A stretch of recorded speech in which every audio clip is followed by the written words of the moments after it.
Quiz time. Let's make sure you understand the differences between a list and a set. Here we have a basic trigger. Inside this trigger, we're using a collection highlighted in green. This collection should be either a list or a set, and it's up to you to figure out which one it should be. So first of all, read the trigger and try to figure out what it's trying to do. You're welcome to pause the course now before I tell you what it does so you can practice your code reading skills. Okay, unpause. This is what this trigger does.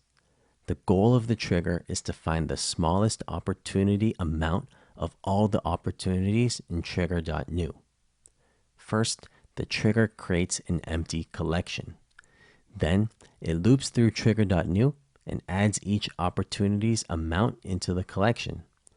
Finally, it sorts the collection, then gets the collection's first record using the getZero method. Remember, counting starts at 0.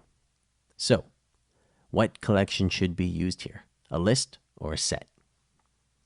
If you chose list, congratulations, young grasshopper, you have learned well. Every record in a list has a certain position, whether it's the first, second, or last record of the list. Sorting the list shuffles the order around, in this case, from smallest to largest. Lists are able to keep track of all this information, while sets don't, because sets don't care at all about position. Records are either in a set or not, and there's no such thing as the first record in a set or the last. So in this example, we should have used a list. Next quiz. Same thing here. We have a collection highlighted in green, and it should be replaced with either a list or a set. Pause the video, figure out what the trigger does, then decide your answer.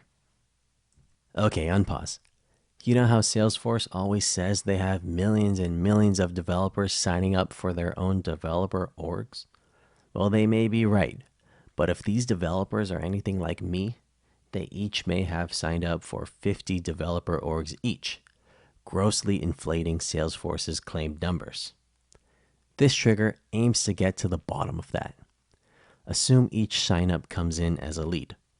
This trigger wants to count the unique number of email addresses for records in trigger.new, meaning leads that have the same email address should only count as one total.